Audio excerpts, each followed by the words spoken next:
Dear students, as you know that this is our unit number 8 from epidemiology. The name of the unit is surveillance. By the way, before this we have completed our 7 units of the epidemiology, and this is our 8th one. So, respected students, the word surveillance. Yes, please. Surveillance is a word which is gotten from a French word. From French. Right. There are two words in surveillance. Sir and the William. Have you got it, students? Yes. What is the meaning of the sir? Sir means from the above. To whom above? William means to watch. It means ki above the population and watch the population. What is the definition of the surveillance? Surveillance is the ongoing systematic collection, analysis, and interpretation of outcome-specific data for use in planning, implementing, and evaluating public health policies and practices. What is surveillance? Surveillance is a continuously ongoing means continuously systematic collection. Which type of the collection? Collection of the data. From where? From the population. Have you got it? The collection of the means continuously collection of the data from the population, and then analysis of that data, that information which you have gotten from that population where your surveillance is going on, and interpretation of outcome specific data. And when the data gotten to or given to the your we can say that DHQs, district headquarter hospitals, there are when a survey data, when data information gotten and given to the DHQs, then after that they will interpret that. Have you got it, students? Should I proceed? Yes. Then they will interpret the data. They will find out the causes, that what is the problem, if there any specific disease is occurring, what are the causes of that specific disease, why that disease is occurring at that place. Have you got it? And what they for use in planning, in implementing and evaluating public health policies and practices, what they should do for that disease. Have you got it? कि अगर कोई चीज वहां से मतलब कोई चीज बीमारी वगैरह वहां से उठ रहा है, हमने इंफॉर्मेशन कलेक्ट करके दे दिया डीएचक्यू को, हमारे ऊपर जो सर्वेलेंस किसने सर्वे किया? किसी डॉक्टर ने किया, किसी हेल्थ सेक्टर के किसी स्टाफ नर्स ने किया, ठीक है। बहुत सारे टाइप्स हैं, इसके आगे हम पढ़ेंगे। उन्होंने डेटा कलेक्ट करके डीएचक्यू को दिया, डीएचक्यू ने क्या किया? उसको एनालिसिस किया, उसके बाद उसके ऊपर इंटरप्रिटेशन किया, उसके बाद उस डेटा को कहां लेके गए? उस पब्लिक पॉलिसीज में, उस पब्लिक के ऊपर उसको इंप्लीमेंट कैसे करना है, यानी उस बीमारी को, उस डिजीज को किस तरह से स्पेसिफिक रखना है, उसके लिए क्या प्रिवेंशन अख्तियार करनी है, ये क्या है हमारे पास? सर्विलेंस है। Should I proceed? यस। अच्छा, की फंक्शंस की अगर बात करें कि भाई इसका मकसद क्या है, सर्विलेंस का फंक्शंस, की फंक्शंस क्यों है, क्यों, किस लिए? Early warning of the potential threat to the public health, यानी अगर अर्ली वार्निंग देना पब्लिक हेल्थ को कि आगे उनको कोई बड़ा खतरे का सामना ना करना पड़े, ठीक है। उसके बाद क्या है? Monitoring disease specific multi disease program, अब उस चीज के ऊपर फिर मॉनिटरिंग करना, जैसे हमने एक चीज इंप्लीमेंटेशन की, ठीक है, उसके ऊपर पब्लिक में वो उन चीजों के ऊपर हमने अमल दरामद करना स्टार्ट किया। अब हमारा काम ये भी होता है कि उन अमल दरामद जो हमने किया है उनको साथ साथ मॉनिटर भी करना है हमें। उसके अलावा क्या है? Providing information to plan public health interventions. Have you got it? इसके बाद क्या है? Stimulating the research. Yes, please. अच्छा, एग्जांपल्स अगर देखें हम सर्विलेंस के, हमारे पास कौन कौन से एग्जांपल्स आ सकते हैं, तो जिस तरह अर्ली वार्निंग आई थी हमारे पास सीडीसी, ठीक है, center for disease control, made the public for taking preventions there is an outbreak of, जिस तरह के हमारे पास सार्स का हुआ था, सीवियर एक्यूट रेस्पिरेटरी सिंड्रोम, ठीक है, जिसमें हमारे पास क्या हुआ था? कोविड अचानक से पेंडेमिक हो गया था, ठीक है। कोविड में क्या हुआ था कि सीवियर एक्यूट रेस्पिरेटरी सिंड्रोम का इश्यूज का फेस करना पड़ रहा था लोगों को, ठीक है। उसके अलावा क्या है? बर्ड फ्लू, जिसके हम एवियन इन्फ्लुएंजा जिसको कहते हैं, जो मुर्गियों वगैरह से जो उठता है। इसी तरह पोटेंशियल थ्रेट फ्रॉम बायोलॉजिकल और केमिकल एजेंट्स, इन चीजों से जो बीमारियां उठती हैं। और इबोला, इबोला एक क्या है, वायरस होता है जो एनिमल से पब्लिक में इंटर होता है। उसके बाद टाइप्स, अगर बात की जाए सर्विलेंस की टाइप्स की, तो सर्विलेंस के हमारे पास 3 टाइप्स हैं। कौन कौन से? एक्टिव, पैसिव, इसके अलावा तीसरा टाइप है हमारे पास, yes please, sentinel surveillance. Yes, back करें। उस एक्टिव सर्विलेंस क्या है और पैसिव सर्विलेंस क्या है? दोनों टाइप सर्विलेंस की, दोनों में डेटा कलेक्ट की जा रही है। एक्टिव में डेटा को हम कैसे कलेक्ट कर रहे हैं कि एक्टिव में हमारे जो हेल्थ केयर सेक्टर के जो डॉक्टर्स होते हैं, स्टाफ नर्सेज होते हैं, या जो इंफॉर्मेशन को कलेक्ट करने वाले लोग होते हैं, वो पब्लिक के पास जाते हैं खुद, ठीक है, वो खुद लोगों के पास जाते हैं और वहां से डेटा को कलेक्ट करते हैं, उसके बाद अपने पास सेव करते हैं। लेकिन पैसिव में ऐसा नहीं होता। पैसिव में डेटा खुद उनके पास आता है। वो कैसे वेरीफाई करते हैं, इन्वेस्टिगेट करते हैं और वैलिडेट करते हैं किसको? The disease in the community and to detect more case in the community. ठीक है, लोग अगर खुद हेल्थ सेक्टर वाले लोग कम्युनिटी में जाएंगे तो चीज उनको देखने में आसानी होगी। फरहाना और अंजला, have you got it? Should I proceed it? Yes. अच्छा, उसके बाद क्या करेंगे? मोर एक्यूरेट होगा, क्योंकि वो खुद जाकर उस चीज को देखेंगे कि हाँ ये चीज था तो ऐसा था। उसके अलावा टाइमली होगा, शॉर्ट पीरियड्स होगा और मोर रिसोर्सेज इंटेंसिव। लेकिन इसमें हेल्थ सेक्टर को क्या होगा कि वो रिसोर्सेज उसको ज्यादा चाहिए होंगी। अगर हेल्थ सेक्टर के ज्यादा लोग जाए, उनको गाड़ी चाहिए होगी, उनको पैसा चाहिए होगा, ठीक है, उनका टीएडी होगा, रिफ्रेशमेंट करना होगा उन्होंने। अच्छा, पैसिव में क्या होता है कि डजंट वेरीफाई एंड इन्वेस्टिगेट। अब वो लोग में हमारे पास जो डेटा लेकर आए हैं वो इन्वेस्टिगेट नहीं किया होगा और ना ही वो वेरीफाई होता है। इसी अलावा क्या हो रहा है? सेंड डेटा विदाउट वेरिफिकेशन, फिर हम डेटा बगैर वेरीफाई करने के उसको दे देते हैं। उसके बाद क्या होता है? पैसिव सर्विलेंस में give you the information you need for the future planning. हाँ, हो सकता है कि आपके पास जो फ्यूचर प्लानिंग करनी है किसी चीज के ऊपर, आप उसके ऊपर बहुत मौसर अंदाज से उस चीज के ऊपर फ्यूचर प्लानिंग कर सकते हैं। अच्छा, सैनिटाइज सर्विलेंस कौन सी होती है? इसमें अगर हमने जो सर्वे किया ना वो एक्टिव में आया और ना ही वो पैसिव में आया, यानी कुछ जो है केसेस वो रह गई, अब उसको फिर हम क्या करेंगे? सैनिटाइज सर्विलेंस में करेंगे। वो कैसे? encompasses a wide range of activities focused on monitoring key health indicators in general or in special population. Have you got it? Yes. उसके बाद क्या है? मे बी पैसिव और मे बी एक्टिव। उसके बाद क्या होगा हमारे पास? इसमें की हेल्थ इवेंट्स होंगी और clinics are other sites at which health events are monitored. Clinics में भी वो सर्विलेंस डेटा हो सकता है, फिर उसके अलावा जो हेल्थ सेक्टर्स हमारे, वहां से भी वो डेटा हम हासिल कर सकते हैं। ठीक है, ये एक्टिव भी हो सकता है और पैसिव भी हो सकता है। चाहे वो डेटा फिर वो रह गया, जैसे हम HIV का मिसाल लेते हैं, ठीक है, HIV एड्स जो है उसके ऊपर अगर हमने कुछ लोगों ने जो है वो डेटा कलेक्ट करना स्टार्ट कर लिया, लेकिन कुछ लोगों की डेटा कलेक्शन वो रह गई, फिर वो किस में आएगा? इसमें सैनिटाइज सर्विलेंस में। ऐसा ही ना मैडम? ऐसा ही। अच्छा, सर्विलेंस जनरल प्रिंसिपल्स क्या है इसकी? हमारे पास प्रिंसिपल्स की क्या है? डेटा को कलेक्ट करना, ठीक है, उसके बाद उसके पास रिपोर्ट करना इंफॉर्मेशन को, उसके बाद क्या करना? डिसीजन मेकिंग करना। डिसीजन मेकिंग करने से पहले एनालिसिस और इंटरप्रिटेशन उसकी जरूरी है।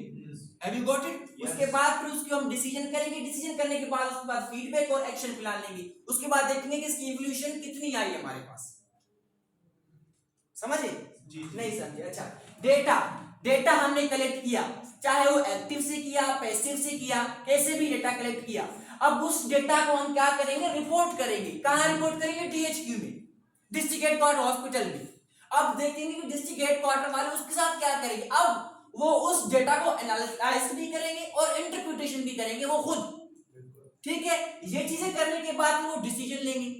आप डिसीजन वो क्या लेंगे कि वो फिर डिसीजन इस सूरत में लेंगे कि वो उस पब्लिक में जाएंगे, उस जगह पर जाएंगे, कुछ चीजें करेंगे। किस तरह करेंगे? जिस तरह कोविड था, कोविड में क्या किया था? हाथ धोने के लिए बड़े बड़े प्लांट्स लगाए गए थे, ठीक है। उसके बाद फिर क्या करेंगे? फीडबैक लेंगे, ठीक है। फीडबैक के बाद एक्शन होगा उस चीज के ऊपर। उसके बाद फिर हम इवोल्यूशन लेंगे कि भाई अगर ये चीज हमने की है, ठीक, कोविड के लिए हमने जो प्रिवेंशन करने के लिए वहां पर जो टंकी लगाई थी पानी का, वो लोगों ने यूज किया, अपने हैंड वॉशिंग की, उसमें से कितनी हमें इवोल्यूशन मिली, कितने लोग उस चीज से बचे। Yes please. उसके बाद एलिमेंट्स, अगर बात की जाए एलिमेंट्स की, तो हमारे पास 6 एलिमेंट्स हैं। अगर क्वेश्चन आए तो अब तो थ्योरी नहीं होगा शायद, प्रिंसिपल्स के हिसाब से, तो प्रिंसिपल्स भी यही है, एलिमेंट्स भी इसके यही है। कौन कौन से? Detection and notification of the health event, detect करना, डेटा को देखना, ठीक है। उसके बाद क्या है? इन्वेस्टिगेशन एंड कंफर्मेशन, एपिडेमियोलॉजिकल है, क्लिनिकल, लेबोरेटरी, चाहे वो एपिडेमियोलॉजिकल हो, क्लिनिकल हो, या कोई लेबोरेटरी से ली गई रिपोर्ट हो, उसके ऊपर आपने इन्वेस्टिगेशन की हुई हो, उसको आप कंफर्म करें, ठीक है। उसके बाद कलेक्शन ऑफ द डेटा है, डेटा को कलेक्ट करना है। उसके बाद एनालिसिस और interpretation of the that data, ठीक है। डेटा को कलेक्ट कर लिया, अब उसको एनालाइज करना है, फिर उसके बाद उसके ऊपर इंटरप्रिटेशन करनी है, ठीक है। उसके बाद क्या होगा? Feedback and dissemination of the results, फिर हम देखेंगे कि भाई उसमें से फीडबैक क्या आया हमारे पास, क्या रिजल्ट्स मिल रहे हैं हमको।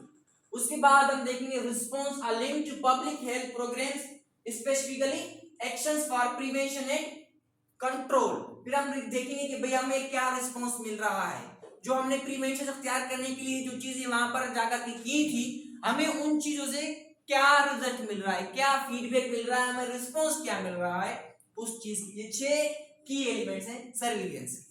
Have you got it? Yes please. अच्छा, किस तरह से अगर फॉर सपोज करते हैं कि आउटब्रेक हो गया, कोविड की आउटब्रेक हो गई या किसी और चीज की आउटब्रेक हो गई, हमने पहले उस चीज के ऊपर प्रिवेंशन अख्तियार नहीं की थी, क्या नहीं की थी, क्योंकि हमें पता ही नहीं था ऐसा कुछ होना है, तो हमारे साथ क्या होगा कि डिजीज का बर्डन जो है, डिजीज का बर्डन बढ़ जाएगा। वो कैसे? फर्स्ट केस हमारे पास आया था 4 तारीख को, हमें नहीं पता था, हमें उसके बाद 16 तारीख को पता चला कि भाई ऐसा कुछ हुआ है। अब देखिए केसेस कितनी ज्यादा थी, क्योंकि हमने कोई प्रिवेंशन अख्तियार नहीं की थी उस चीज को कंट्रोल करने के लिए, ठीक है। उसके बाद यहाँ पर हमारे पास अपॉर्चुनिटी होती है इन दिनों में, यहाँ पर इस साइड पर, कि हम उस चीज के ऊपर कंट्रोल पा सकें, ठीक है। लेकिन कंट्रोल हमने अगर प्रिवेंशन अख्तियार नहीं की थी, इसका मकसद सिर्फ कहने का यही है कि डिजीज का बर्डन ज्यादा हो जाएगा, ठीक है। लेट डिटेक्शन की वजह से क्या होगा? डिजीज का बर्डन बढ़ जाएगा, कम नहीं होगा, बढ़ जाएगा, क्योंकि हमने प्रिवेंशन अख्तियार नहीं किए। Yes please. अगर आउटब्रेक होता है इस सूरत में कि हमने प्रिवेंशन अख्तियार कर ली थी, ठीक है, हमें पता था कोविड आने वाला है, हमने कहा लोगों के भैया 6 फीट के फासले पर रहे, बार बार हाथ धोए, एड्स चला दिए हम टीवी चैनल्स पर, सोशल मीडिया पर ट्रेंड्स चलने लगी, बार बार हाथ धोए, मास्क पहने, एक दूसरे से मुफासला करें, एक दूसरे के पास आना जाना कम करें, तो उसमें क्या होगा कि अगर हमारे पास 7 तारीख को कोई केस कोविड का, या मार्च में कभी 17 मार्च को शायद हुआ था कोविड का केस, तो उस दिन अगर हमने डिटेक्शन कर ली थी, तो फर्स्ट केस जब उस दिन आया था, तो उसके बाद केसेस का रिस्पांस, रैपिड रिस्पांस कम हो जाएगा, ठीक है। डिजीज का बर्डन हमारे पास बाद में कम हो जाएगा। Have you got it? अगर हमने प्रिवेंशन पहले ही आउटब्रेक से इख्तियार कर ली हो। Yes please. उसके बाद sources of data, data collect हम कहां से करते हैं, कैसे डेटा कलेक्ट करनी है, कौन कौन सोर्स? मोर्टेलिटी रिपोर्ट्स, कितने डेथ्स हुए, मॉर्बिडिटी, कितने डिजीजेस हैं, epidemic reports, reports of laboratory utilizations, lab reports, ठीक है, इसी तरह reports of individual case investigations. Have you got it? इसी तरह reports of epidemic investigations, special surveys, ठीक है, पॉपुलेशन में different type of surveys such as hospital admissions, कितने डिजीज थे, कितने एडमिट हुए हॉस्पिटल में, डीएचक्यू में कितने एडमिट हुए कोविड के, ठीक है, कोलेरा आउटब्रेक हुआ, कितने कोलेरा के डीएचक्यू में आउट एडमिट थे, कितने प्राइमरी सेक्टर में एडमिट थे, इसी तरह डिजीज रजिस्टर कितने हुए, ठीक है, और एंड सीरोलॉजिक सर्वेज, सीरोलॉजिक लैब रिपोर्ट्स लेना, एकेयू से हमने ली, आर लेबोरेटरीज लैब ली, बताओ आपके पास कितने रिपोर्ट्स हैं, लम्स डायग्नोस्टिक लैब के पास गए, बताएं आप हमें डेटा दें, आपके पास कितने रिपोर्ट्स हैं, इन डेटा को कलेक्ट करना डिफरेंट रिसोर्सेज से, डिफरेंट सोर्सेज से। उसके बाद information animal reservoirs and vectors से कलेक्ट करना, इसी तरह डेमोग्राफिक डेटा, ठीक है, डेमोग्राफिक के बाद इन्वायरमेंटल डेटा, ये सारे रिसोर्सेज है हमारे पास, सोर्सेज है डेटा को कलेक्ट करने की। अच्छा, उसके बाद क्या है? Flow of information, data collect कर लिया हमने, जाएगा किस तरह, इसका फ्लो क्या है, डीएचक्यू के पास कैसे जाएगा, इस्लामाबाद सेंट्रल डिजीज कंट्रोल के पास कैसे जाएगा, यूएनओ के पास कैसे जाएगा, डब्ल्यूएचओ के पास। अच्छा कैसे जाएगा, डेटा कलेक्ट कर लिया हमने कैसे भी करके एक्टिव पैसिव हॉस्पिटल से। अब उसको हम क्या करेंगे, आगे लोकल गवर्नमेंट को देंगे, लोकल को डीएचक्यू की सूरत में देंगे, ठीक है, या उसके बाद कोई डिवीजन हमारे पास कोई सेक्टर होगा वो उसको क्या करेगा कि स्टेट को देगा, प्रोविंस को देगा, ठीक है। प्रोविंस क्या करेगा, उस डेटा को फेडरल की तरफ लेके जाएगा, ठीक है, फेडरल की सतह पर लेके जाएगा। जैसे हमारे पास सेंट्रल डिजीज फॉर कंट्रोल है इस्लामाबाद में, ठीक है, चीन गवर्नमेंट ने किसको दिया, फेडरल को, सेंट्रल को दिया। अच्छा इसने क्या किया, उस डेटा को डब्ल्यूएचओ को दिया, वर्ल्ड हेल्थ ऑर्गेनाइजेशन को दिया कि भाई इतने दिनों में हमारे पास इतने केसेस आए, ठीक है। उसके बाद फिर वो उसका फिर डब्ल्यूएचओ से वहां तक कैसे होगा, फिर डब्ल्यूएचओ को फिर सेंट्रल डिजीज सेंट्रल कंट्रोल इसको देगा, सीडीसी को देगा इस्लामाबाद में, फिर इस्लामाबाद वही फिर वो क्या करेगा, स्टेट को देगा, प्रोविंस को, ठीक है। उसके बाद फिर ये आएगा लोकल गवर्नमेंट के पास, उसके बाद फिर जहां से हमने डेटा कलेक्ट की थी। Yes please. अच्छा वाइटल स्टैटिक सर्विलेंस क्या है, records of births and death rates. Have you got it, Mr. Ataula? A basic but critical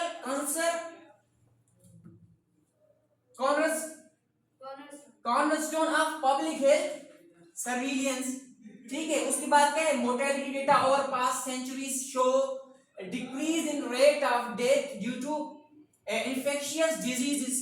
हमारे पास जो पुराने डेट्स होंगे मोर्टेलिटी, ठीक है, अगर हमें हमारे पास पहले पुराने रेट्स होंगे तो हो सकता है कि हमारे पास अभी जो कमिंग डेट्स हो इन्फेक्शियस डिजीज की वो क्या हो, डिक्रीज होना स्टार्ट हो। अच्छा rate of death from non infectious causes and remain steady. इसी तरह दूसरा पॉइंट हमारे पास क्या है, इन्फेंट मोर्टेलिटी रेट में, उसमें क्या है हमारे पास, number of deaths among infants per 1000 lives, ठीक है। इसी तरह births long used as indicator of overall public health. इसी तरह birth data used to monitor incidence of preterm birth, risk factor of variety of adverse health outcomes, ठीक है। yes please। इसी तरह continue है vital stats in Pakistan, vital stats are available from national institution, ठीक है, of population NIPS Islamabad Pakistan. उसके बाद क्या है, in Pakistan demographical and health survey is conducted each year and published by this one. Yes please. Disease reporting कैसे होगी surveillance की, ठीक है।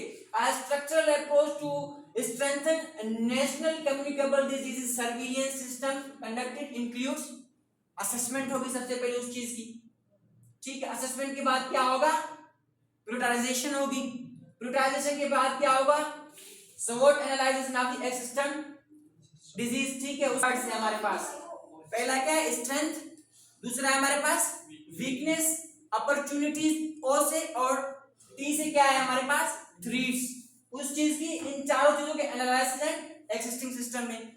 उसके बाद क्या है, developing a strategic action plan, ठीक है। उसके बाद स्ट्रेटेजिक एक्शन प्लान डेवलप होगा अच्छे से, उसके बाद उसकी इंप्लीमेंटेशन होगी और फिर मॉनिटरिंग और फिर इवैल्यूएशन हम लेंगे। ये चीजें फिर वही दोबारा बाद में यहाँ पर एक्सप्लेन की जा रही है। Yes please. अच्छा ये वही सिस्टम है, असेसमेंट हुआ, ठीक है, developing strategic plan of action plan किया, ठीक है। उस प्लान को हमने क्या किया, इंप्लीमेंट किया, इंप्लीमेंटेशन के बाद उसके ऊपर मॉनिटरिंग भी करना है, ठीक है। उसके बाद फिर मॉनिटरिंग करते रहना है, देखनी है कि हमारे पास इवैल्यूएशन कितनी आ रही है, कितनी आउटकम्स आ रहे हैं हमारे पास, ठीक है, कितने इंपैक्ट्स आ रहे हैं। Yes please.